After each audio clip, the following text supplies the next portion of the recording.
Oui, il faut utiliser des outils d'IA de bonne qualité, des voix de synthèse réalistes comme Eleven Labs par exemple, mais surtout intégrer ça dans un vrai montage vidéo, soigné, avec une valeur ajoutée. D'accord. Donc l'IA comme outil, pas comme produit final brut.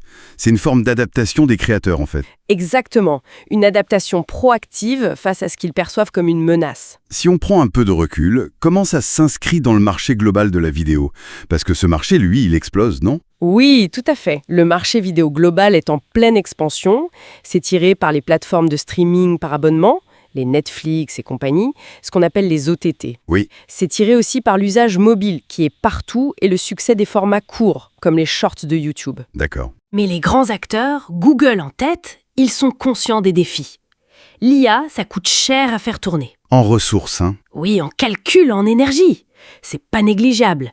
Donc, face à ce coût et à la menace sur le modèle publicitaire traditionnel, la diversification des revenus devient cruciale. Et on voit déjà des signes de cette diversification. Absolument. Google pousse ses abonnements.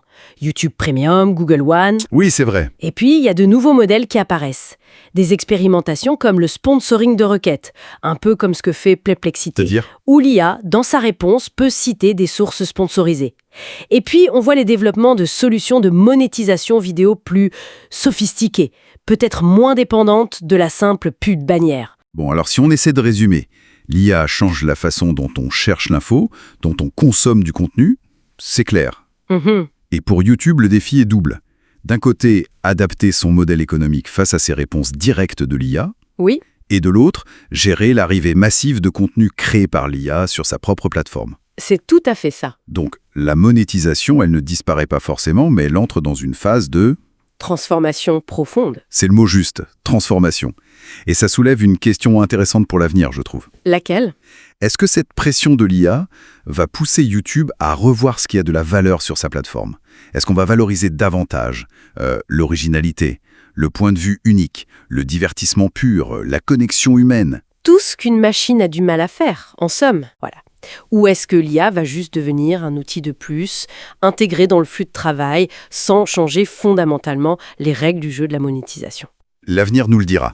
C'est une question ouverte. Le jeu reste ouvert, oui, Merci beaucoup d'avoir éclairci ce sujet complexe avec nous aujourd'hui. avec plaisir. C'était une production de Le Podcast de Philippe. Alors vous en pensez quoi de mon questionnement? Est-ce que je m'inquiète pour rien? Ou bien il y a bien un remaniement des cartes dans le monde de la publicité et, par ricochet, dans l'univers de la monétisation sur YouTube?